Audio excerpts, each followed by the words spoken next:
L'édition 2020 de la fête patronale dénommée Saint-Ambroise du groupement ministériel des moyens généraux, célébrée en présence du Premier ministre, ministre de la Défense Ahmed Bakayoko, 136 personnels des forces armées de Côte d'Ivoire, de la gendarmerie nationale et les personnels civils du ministère de la Défense ont été distingués pour leur dévouement et leur exemplarité dans la manière de servir. Ainsi, ces 136 personnes ont été élevées respectivement au grade d'officier dans l'ordre national, chevalier de l'ordre national, officier de l'ordre du mérite ivoirien, chevalier de l'ordre du mérite ivoirien et d'autres ont reçu la médaille des forces armées. Les défis que nous aurons à relever sont nombreux et nous devrons faire preuve d'une grande force d'âme pour y parvenir.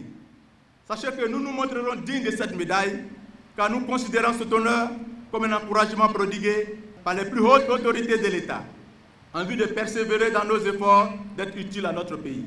Le Premier ministre, ministre de la Défense Ahmed Bakayoko, a tenu à féliciter les récipiendaires et l'ensemble des forces armées de Côte d'Ivoire pour leur professionnalisme dans l'exécution de leur mission, non sans dresser un bilan de l'année 2020.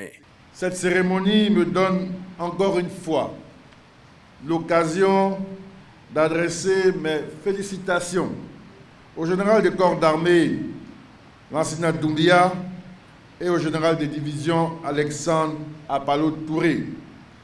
J'y associe également l'inspecteur général de police, Youssouf Kouyaté, ainsi que l'ensemble des hommes et femmes placés sous leurs ordres pour tous les efforts consentis durant cette année 2020. Plus que jamais, nous devons redoubler d'efforts pour continuer de mériter la confiance de son Excellence le Président de la République, chef suprême des armées, ainsi que des populations qui ont décidé de vivre en paix sur le territoire ivoirien. Les défis sécuritaires n'ont pas changé. Nous devons donc rester vigilants et maintenir nos capacités opérationnelles intactes, voire renforcées. Cette année verra également l'élaboration d'une nouvelle loi de programmation militaire 2021-2025 à partir du bilan et des enseignements de la première loi.